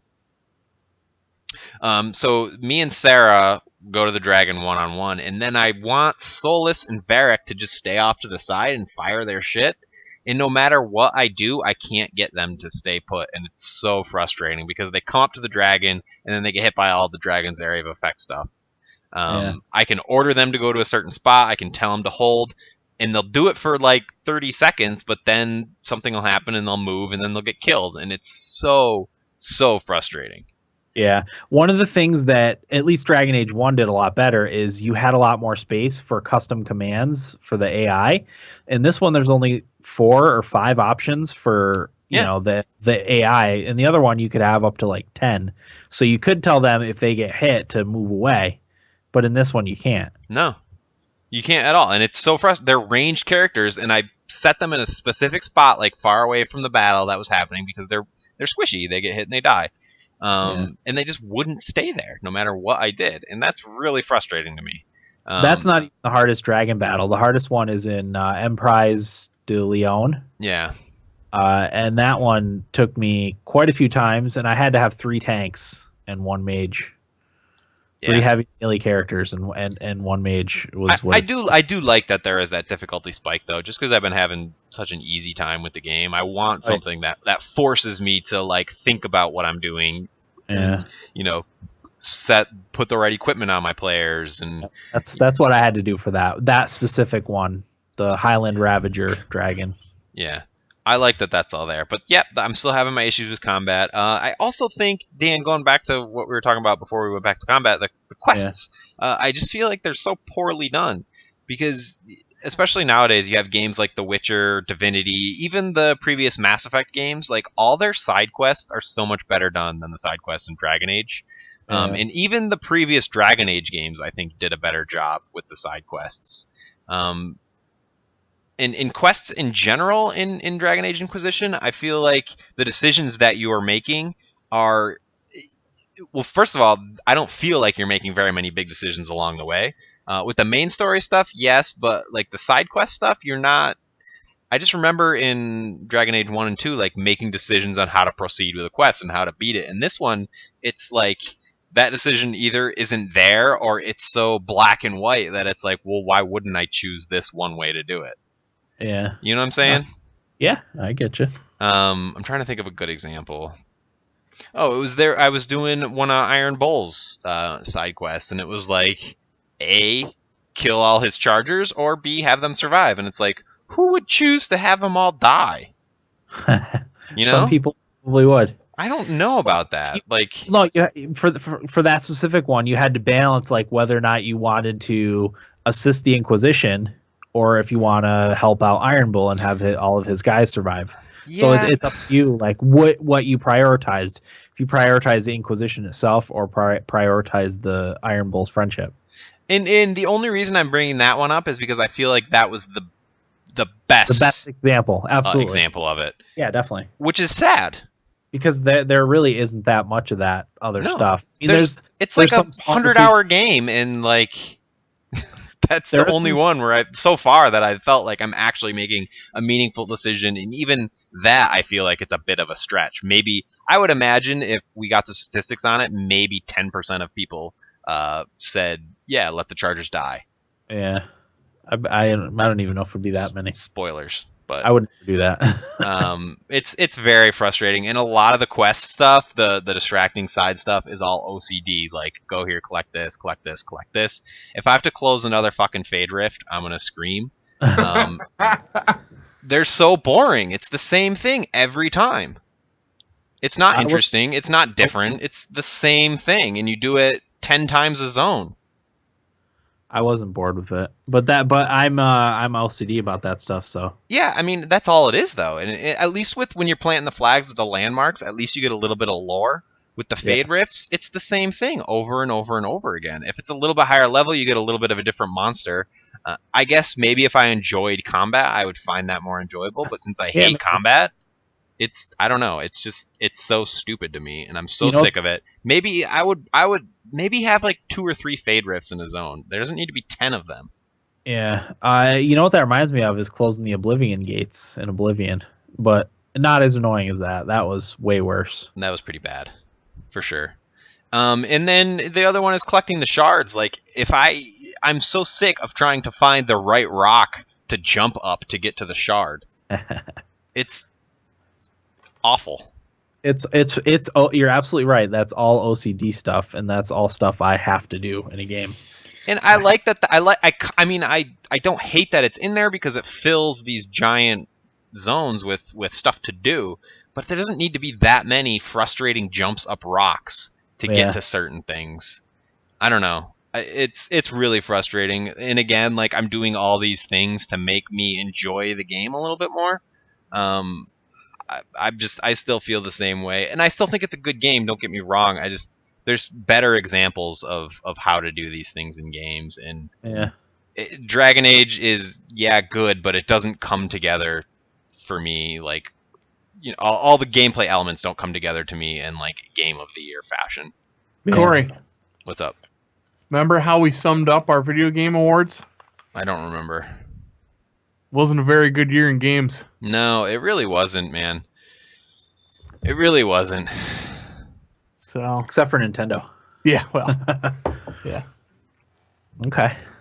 So yeah, those are my thoughts on Dragon Age Inquisition. I'm still playing through it. There are times where I'm like, oh, this is really cool. This is interesting and this is fun. I talked about last week about doing the Carta thing with the dwarfs. That was unexpected and kind of out of nowhere, and like was actually a meaningful quest that had an arc to it and was fun and interesting. What did I do today? Oh, I was in the Emerald Graves and I stumbled on this like old haunted mansion. That was kind of cool. Yeah. Yep. Although I need to find a key that I just can't find to advance through it. I don't know. Maybe I'm missing a part of the quest or something I don't have. I don't know. But that was fascinating to me. Like, that was interesting and well done. But yeah, I'm still playing through it. The other thing, it's the only other thing I've been playing, is more Hearthstone. And the only thing I have to say about that is it's getting kind of boring seeing the same decks over and over again. Will, I don't know how much you play anymore. No, yeah, I see the same decks, and it kind of frustrates me because I always lose to the same decks. So It's just not fun because they're the decks that you see like pre-made on, like, Icy Veins is a good Hearthstone website. Yeah. And they list like good basic decks that you don't need to pay any money for or have unlock packs for. You just need to level up the character to get the basic cards, and it's an effective deck. Like, it's good for starters, but it's just so boring to see the same decks over and over again. Yeah, no, you're right. It kind of, as I said, I hate it especially because like I don't have a lot of very good cards in this game. So like I see these same decks and then I get trounced, and I'm like, well, figures.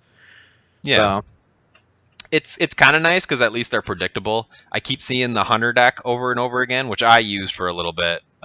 So I know like exactly what cards they have and what mana point they'll use them and stuff. So I feel like I have a little bit of an advantage, but it's just boring. I get really excited when I see like a deck that I've never seen before. Yeah. And when it comes together, really, even if I lose, like, it's just fun to see something new. Do you think like, that well has done. anything to do with the simplification of the formula? No, I think it's just like Not a lot.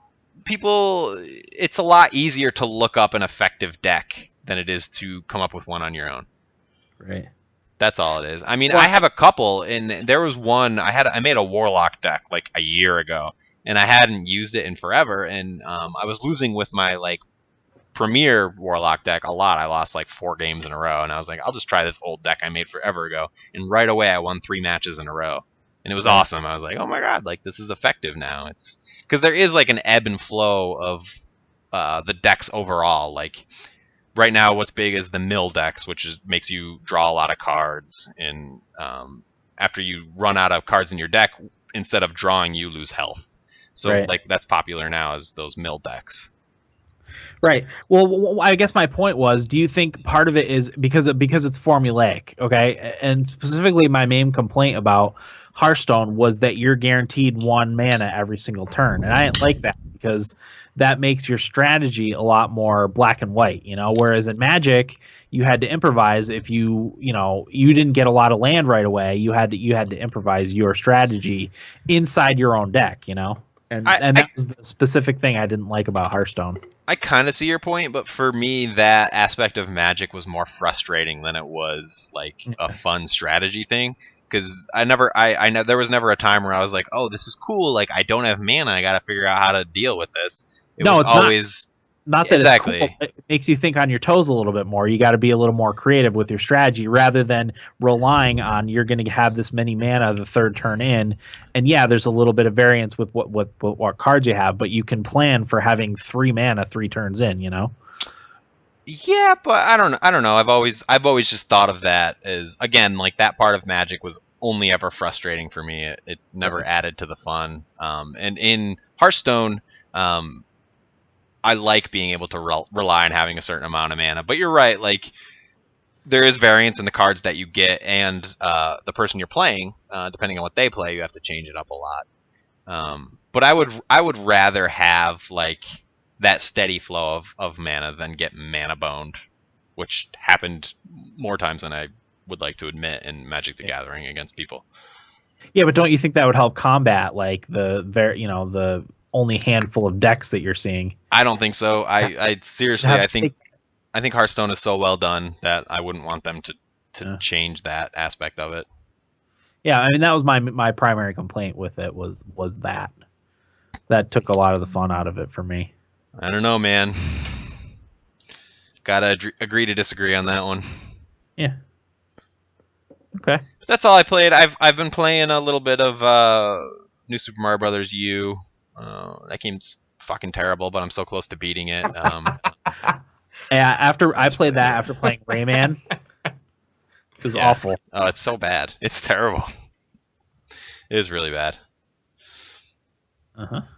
And then, like I said, I tried to play Super Mario Galaxy on my on my Wii U tablet while I was in bed, but it told me to use a Wiimote, and I was like, bedtime. Yeah. I got to borrow a Wiimote from Will, apparently. A Wiimote. Yeah. Yeah. Okay. Anything else, bud? That's all I got, dudes. Hopefully I'll have something beat by next week, considering you guys have 8 million games beat. Well, Well, you don't have to worry about me again. You are. One more time. You are. I like to hear it. Will is. No, I spent the last month and a half of last year playing Dragon Age, and that's why I wanted to beat a bunch of games right away, because I felt like I was missing out on, being able to finish up the other games that I had in my unbeaten list, So that's why I've been rifling through those. Yeah. Feedback. We will start with Twitter feedback. From Mike in Minnesota, in response to playing our question of how long it would take to play through your Steam library, Mike in Minnesota says, looks like 1,182 hours. I better get started. Mine was something like that. I know it ended up being like over 6 months of continuous play it would take to go through my entire Steam library. Dang. Good lord. I want to say it was like 1,800 hours, but I don't remember it. Maybe 3,000. Were you thinking in your head ways for you to get 6 months worth of? No, because a lot of the Video games game some of the games on there I would never want to play. Yeah. Like Don't that get that were bundled on with like a humble bundle that I hadn't, that I was interested in 3 or 4 of the games, but I got 2 or 3 more that I didn't have any interest in. So, but hey, you never know. You never know when you get a wild hair up your ass and want to play. One of my those favorite games. expressions. Riz says this is at 3,000 hours. Okay, I'll have to double check mine because it might have been 3,000. I don't remember specifically what it was. Impressive. Yeah, I have 265 games. Yeah, on my Steam your library dwarfs us other guys. Yeah, but I've been solely PC Right. for longer, I guess. Ryan and Iowa, in response to Idaho Jake buying Xbox One, glad to see listeners of TS Athletes investing in video games and consoles. Corey lives and dies PC. True. I would say I'm more of a PC gamer than Corey, even. Yeah, Wouldn't you? I would agree with that. Well, I don't know, because you both have PCs and Wii U's. Yeah. That's about... Corey also has an Xbox, though. Yeah, but 360. 360. I only have it because Will gave it to me. That's right. That's true. I don't play anything on it. guys- That's not true. I played Rayman recently. Even. Been watching Harry Potter on it. It's a good Netflix machine, right? No, because it's not hooked up to Live. Oh. That Oh, would be a that's waste right. of money. And it's behind that paywall. Yeah. So we use my Netflix machine, Oh, that's right. which they just added Crunchyroll, which is nice. I can watch my anime. There you go. From Valerie in Illinois, in response to our Twitter picture of the gummy PlayStation controller for Valentine's Day. Haha, I love it. But seriously, give some tips on gamer Valentine's Day. Ooh. Geez, I don't know. I mean, if you're a gaming couple like her and Ryan are, Yeah. maybe buckle down to some Rayman. I think Dan would. They're playing Little Big Planet. Yeah, maybe a little dinner, and then instead of a movie, get into some co-op video gaming. Yeah. You know? Yep. One of the things that was in video games, the movie, they talked about there's kids floating around in the world now whose parents met in games like World of Warcraft and EverQuest, Right. and how weird that is. And they have we're- names Well- from World of Warcraft and EverQuest. Yeah, like Verona V. You named your daughter Verona V. What was somebody I know? What did they name the kid? It was like Aurora Phoenix or something.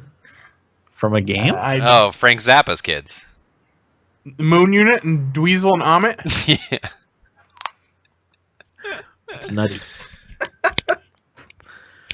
Yeah. Tips for gamer Valentine's Day. Yeah, I mean, obviously, make dinner at home. If you're gamers, you probably don't want to be out in public, like me and my wife, Well, I don't know. I'd go to Chipotle. for burrito. You like Chipotle? I love Chipotle. I like Do you? Chipotle too. It's okay. I like a just giant juicy burrito. Do you like Moe's? I haven't been to Moe's in a long time.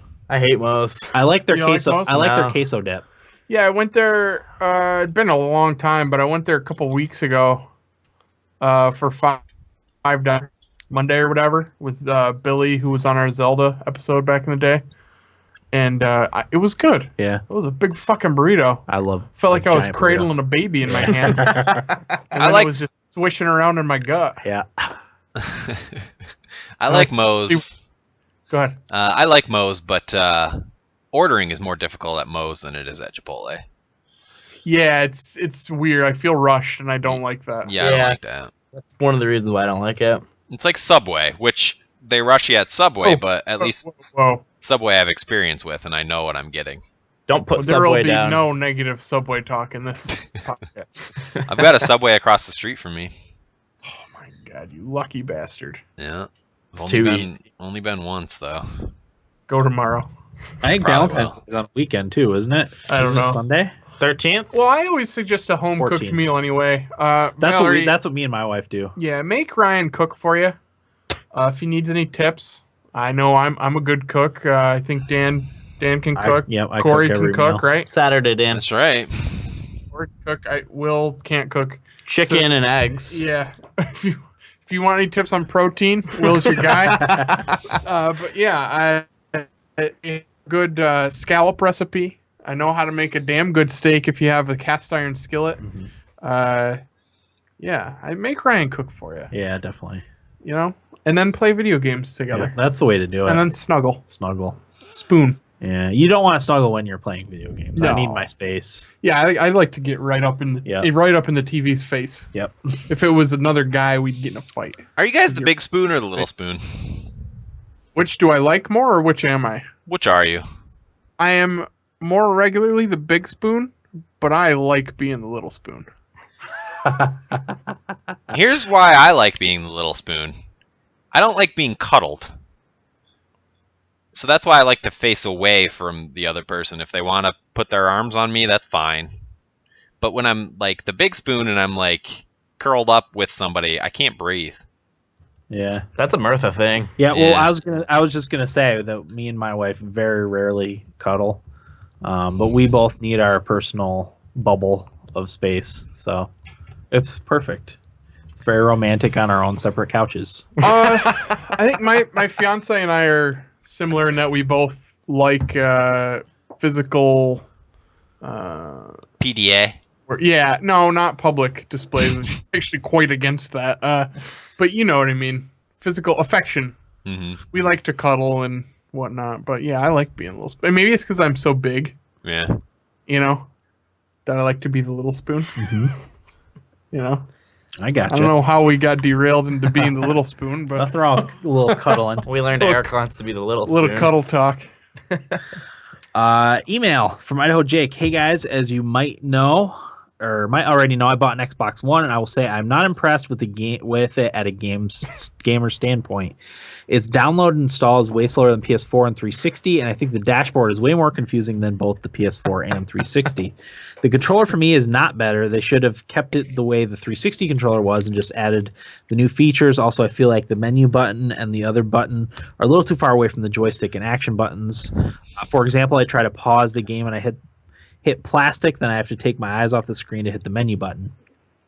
I haven't tried any of the TV aspects of the Xbone, but I will sometime. I bought Dead Rising 3, and it's way better than the first two, and I think it has to do with the open world and custom vehicles. It is so fun to take a motorcycle and steamroller and make a zombie killing machine.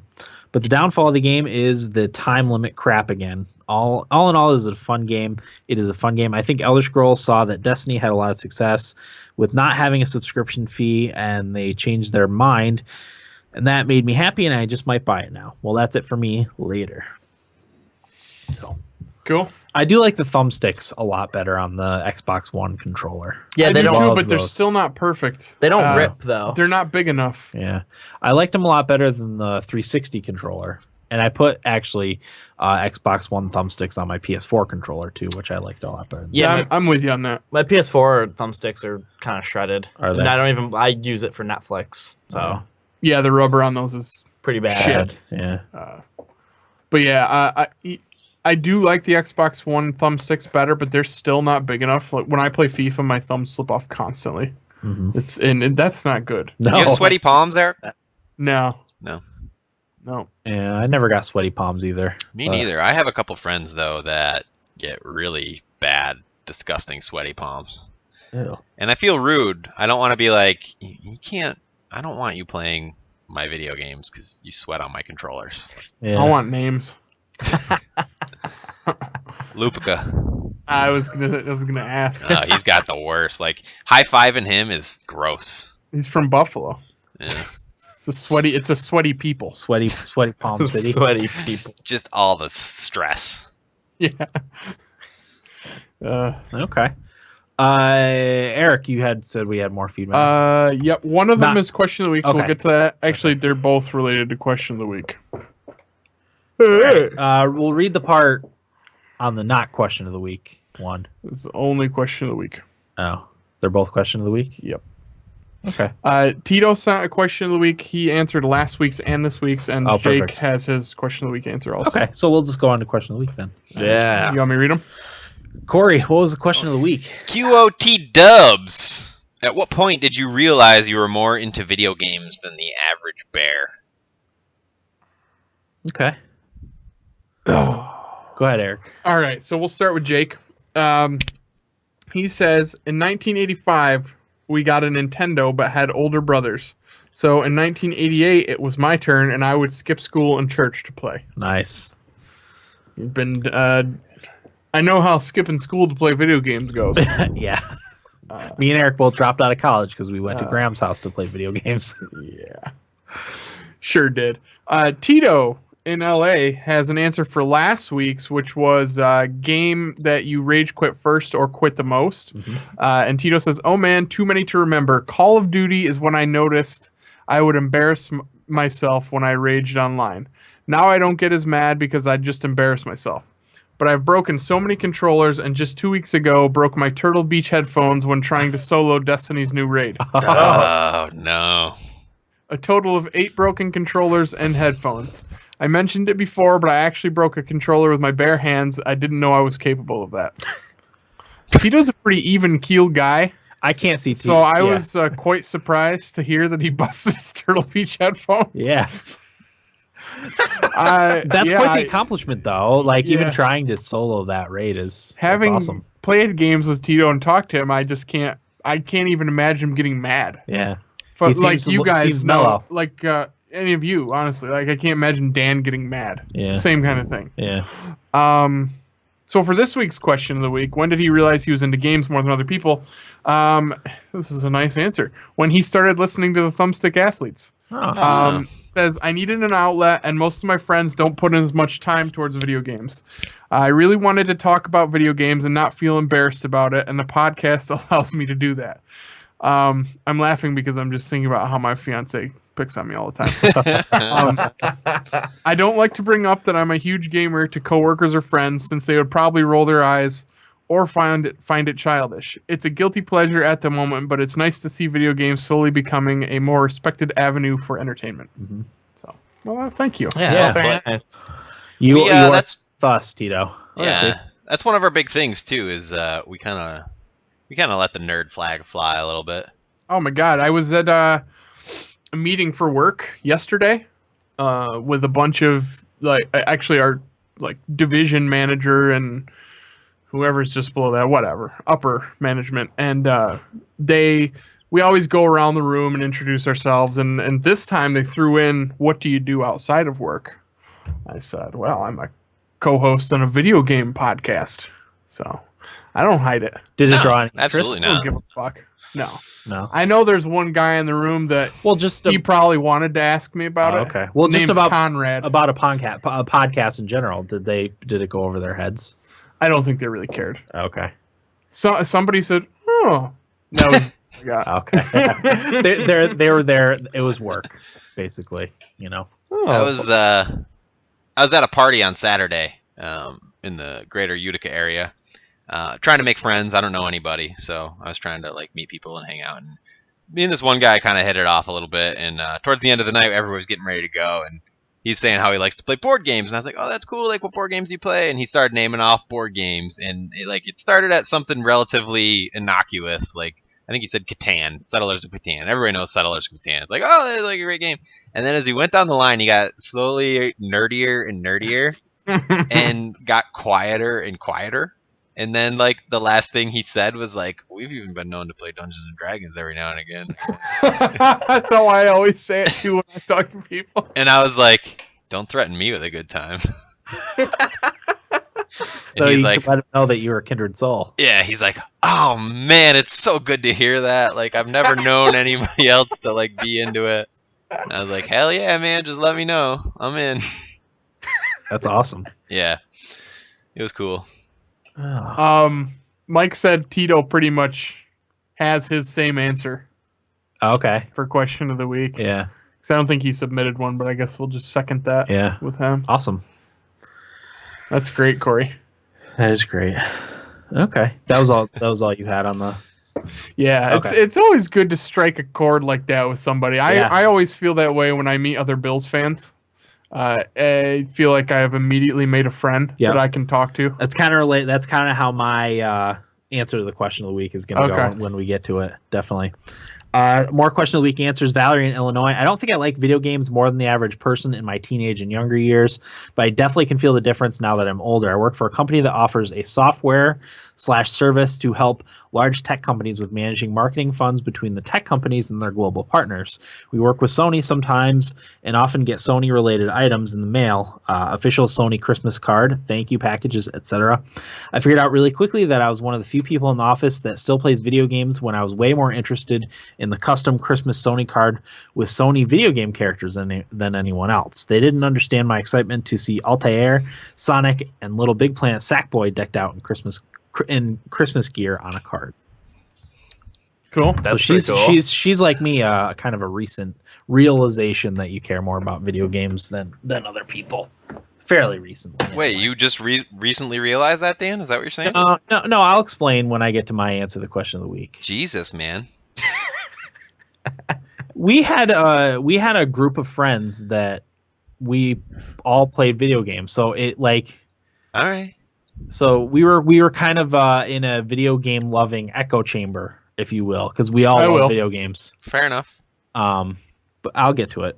Okay. Anyway. And then Travis E, who we haven't heard from Travis in a And while. it's damn good to hear from Yeah, you. it is good Great to to hear. hear from Travis. I thought I had upset you somehow. Right. Well, we kind of did. No, we didn't. He'll explain. Okay. Aw. He says, I think there are 2 points in my childhood that made me realize I really love video games more so than most kids. I woke up about 3 a.m., went in the living room, and just started playing Simon's Quest. My dad came out because I had the volume cranked, asked what I was doing. He wasn't very happy. I just looked at him and I wanted to get codes to write down in the back of the manual. Back in those days, you had to have codes to save your progress. For some reason, I had it in my mind that the more codes I had written down, the better I was at the game. The next moment was when my dad brought home the gold case Legend of Zelda. I really lost my shit when I said that, and I think I actually failed one of my classes in school that year because of that game. It was great. Common theme here. Yeah, yes, it is. Also, real quick, I used to listen to your podcast quite a bit when you first started, but because of work, I hadn't been able to listen to any podcasts anymore. Luckily, that changed. I've been able to start again, so imagine my surprise when I start listening again. You guys are talking about wanting to buy games for the Wii U. Last time I listened to the podcast, you guys weren't very big fans of Nintendo. Anyway, great podcast. Keep up the good work. Well, it's good to have you back, Travis. It is. Yeah. We definitely last year all jumped on the Wii U bandwagon a little bit. Well, because there was a reason to. Yeah, I didn't like it at first because there wasn't anything for me to play on it, I guess you could say. They launched their consoles with nothing, so we Yeah. were making fun of them. Yeah, Here we are. eating our words. I mean, I figured that would happen. Once No, that's not. I don't think it's eating our words. That's for me. There wasn't a reason to have a Wii U before last year. right. There really wasn't. And then once the games came out that were worth playing and having a Wii U, like that's when we started to adopt it. Yeah, but I think we kind of made fun of it. Oh, absolutely. And I still make fun of it. That hasn't changed. Yeah. So yeah, that's Travis's answer. So thanks again. Good to hear from you, Travis. Haven't heard from you in a while. Glad you're back with us. Yeah. It's awesome.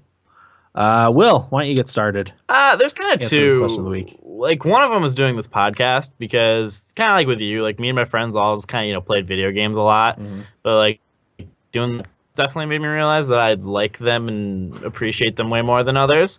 Another one would be when I was like 8 years old or something like that, and I had my PlayStation 1 memory card with my Final Fantasy Tactics data on it, and I had like all my guys at level 99, and all the classes mastered and stuff like that. And I don't remember if it was Corey, but he made a comment about how that was pretty impressive at my young age that I did all of that. Yeah. But yeah, that was another moment. Still to this day, it's one of my favorite games. So Yeah. yeah. But yeah, being at a young age and playing those games and beating, deep RPGs definitely made me realize that I like video games more than the average person. Excellent. All right. Eric? I don't know as if there's a moment, but I guess I was gonna talk about probably the week that your parents went out of town was a big one where we sat around and played EverQuest the entire week. Yeah. And I skipped an English test in college. The entire week. The Literally entire week. Yep.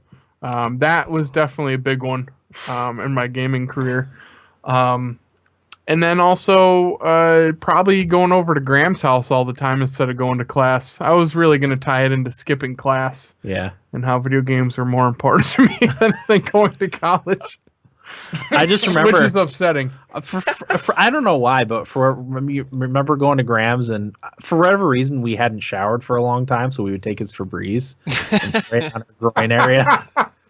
I can see you guys doing We that. would sleep over there for like days.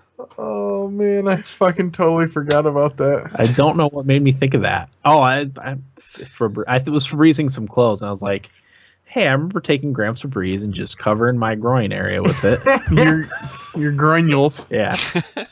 So, hey, Graham, borrow your Febreze and Febreze my nuts. Spritz. Yeah.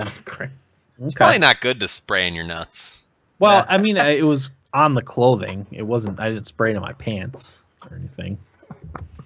I don't know why I hadn't showered in a while. But I guess I would finish by saying that the podcast has really confirmed that. Yeah. I guess I would say. Yep.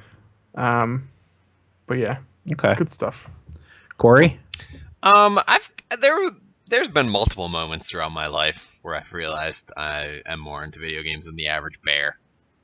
But I think the first one would be like maybe middle school, late elementary school, when I would like fish for invites from my friends to their houses that had like a Super Nintendo before we had it, or PlayStation N64 before we had it, solely so I could play their video games. Not because I like actually wanted to hang out. I just wanted to play their video games. And even when I invited friends over, it was under the guise that they were bringing their video game systems. Yeah. And like I'd go over there, and my one friend Kyle, who I've known almost my whole life, I can very specifically remember me going over to his house, and he had like the Donkey Kongs on Super Nintendo, and that's all I wanted to play. But he like would want to watch David Letterman and stuff, and we were like 8 or 9 years old. Who watches David Letterman at 8 or 9 years old? Yeah, I still don't. I just wanted to play video games like the whole night, and then like we'd go and watch Letterman, and I'd be so anxious and annoyed and bored and just want to play Donkey Kong. And then like he'd like go to bed, and then I just go and use his Nintendo and play his Super Nintendo. That was a lot of my life, was just like hanging out with my friends so I could play their video game systems. Mooching. Yeah. Attaboy. I see how it is. Yeah. Eric had a lot of video games. Dan, do you remember when our cousins, I don't know what happened, but they gave up their video games and gave us like whole bag of all their NES games? Yeah. That was great. It was great because it was a whole new library that we never had access to before. It was one of the happiest days of my life. Yeah. Sure it was. My God. Sounds amazing. Maybe their system broke or something. Yeah, I don't know. That was before trade-ins and stuff, obviously. So I think we got a ton of games out of that, though. Yeah. Yeah. Is that all, Corey? Yeah. Okay. For me, I mean, I had similar moments to Corey when I was younger. But really, like a lot of my friends were also into video games too. So I never really felt like it was something a little different until when I started working at Wegmans. Because even like the jobs I had before I worked there were with friends. Who I knew, who I played, a lot of times played video games with, so I would talk to them about it.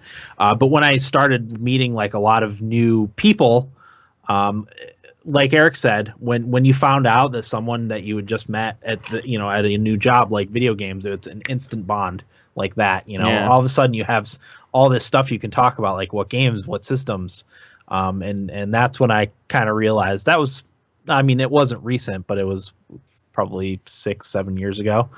And that was when I realized that I really do care more than the average person about video games. That's sort of why I applied at GameStop, because going to another job after quitting my last job, like fitting in with people, like I don't have a problem fitting in with people, but Yeah. it's also so much easier when there's When a there's common interest, thing yeah, absolutely. around it. Because if I worked at a restaurant, like I don't care about anything there. yeah, exactly. Like at GameStop, like everybody there likes video games. Yeah. Otherwise, you wouldn't be there.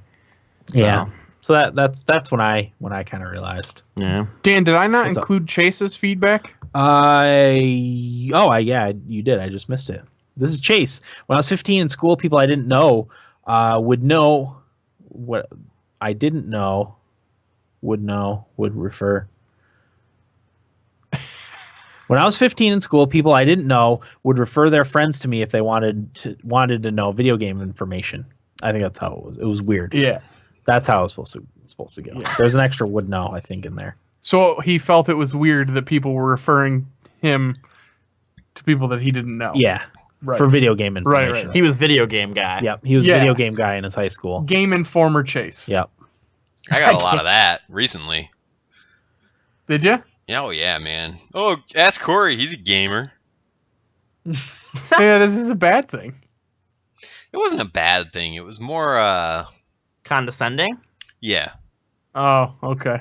That's what bothered me about it. Should have punched him. Yeah. Well, the thing is, like, I don't think people realize, like, yeah, we act like idiots a lot of times on this podcast, but a lot of times we have like intelligent conversations about games, and that's a possible that you can do that, Sure Yeah. you can. My God. I still say anyone that consumes fiction of any kind can not criticize, well, anyone really, but if you consume any kind of fiction, you can't criticize video games for not being a valid form of entertainment. Yeah. We already talked about it's the ultimate form. Yeah. So, all right, Corey. Did we read Val in New York? We didn't hit that one yet, did we? I did not see it. Okay, I've got it here. I don't know why it's not showing up for you guys, but I don't know. Will and I both looked and neither of us saw it. Yeah. Go ahead. So this is from Val in New York. I realized that I game more than the average bear every summer starting at the age of 6 or 7. While all of my friends were outside riding bikes and playing, you could find me glued to the old TV in my grandma's house playing Super Nintendo from the time I arrived at 8 or 9 a.m. to the time I left at 4 or 5 p.m. I was also the only girl I knew who spent most of my time playing video games. Even now, many of my friends and coworkers are shocked by or would be shocked to know about my gaming habits. Cool. Yeah. It's true. Dan She knows. was up on you in Smash too. Shut up. I had Okay. to bring it up. I'm sorry. No, that's fine. I know I suck at Smash, Dan but I make up constantly, for it. Dan's constantly demasculated in Smash. I make up for it with my Mario Kart ability. It's true. You are. I forgot to talk about. I played a lot of Mario Kart online this week. People are still playing that online? Oh yeah, Oh, I'll talk man. about it briefly. What's cool is when you're playing online, you get to see the country and like area that the other people are from. I always play worldwide, so there's usually a lot of people from like France and then like Scandinavia on there, and then obviously Japan. I haven't played with many people from South America. Occasionally get someone from Brazil on there, but for the most part, when you're playing Mario Kart online, there's like 2 or 3 people that are way better than everyone else and will just crush everyone. I'm usually one of those people. All right. I usually finish first or second in most of the races, but I got into this group of people where probably the top 8 people all could have easily won every race. Really? So in that was fun because if you got hit with a shell, like if you were in first or second, you'd be in not like 9th place immediately. Mm-hmm. That's how good everyone was, and that was a lot of fun because usually, like I said, it was a 3-way or 2-way battle for first place. But this was like a 7 or 8 person battle for first place, and it was a lot of fun. How'd you fare? I don't know. I finished second. I never finished first. I finished second a couple times, but Mhm. I also finished like 7th a couple times. Yeah. So That's pretty cool, having people that are all really good. yeah, it was a blast. When's that new batch of DLC come out? March, I think May? I think it's May. I think it's on like around the year anniversary of Mario Kart 8. That's exciting. Yeah, I hope they announce more because I'll buy it. I will too. I love that game to death. The DLC took up all my remaining hard drive space on my Wii U. I got to buy an external hard drive for mine. Yeah. They're not very expensive. I just have to have money for it. Yeah. Same here. All right, Corey. Question of the week for next week. So this one's a little bit out there. If you could make any local or franchise business sell video games, consoles, and video game accessories, what would it be and why? So I'm thinking like if you like to go to like Olive Garden and you can come up with a compelling reason why Olive Garden should sell video games. Let's hear it. Any business you can think of. I can think of one. What would you like to see sell video games and why? Okay. All right. I like it. You justify it in your own way. Yeah. Sounds good. Next week's episode will be our 4 in February selection. We're probably going to post on the website all of our games. So, because we're going to do the same. The 3 games are picked by the other athletes, and then 1 picked by the fan vote. Did we pick 3 or 4 for the fan vote last time? Didn't we? I don't think For them to choose from. Yeah. Yeah, we each picked, I think, 3 that they could pick from. Okay, so maybe we'll figure that out and get it posted on the website. Obviously, hopefully way before next week's episode. Well, I don't like to do that wait stuff. till after next week's episode, right? To determine what games No, are we're left picking- over. We're picking next week's episode. Well, yeah. Yeah, but if we're picking the games. Oh, I see what you're saying.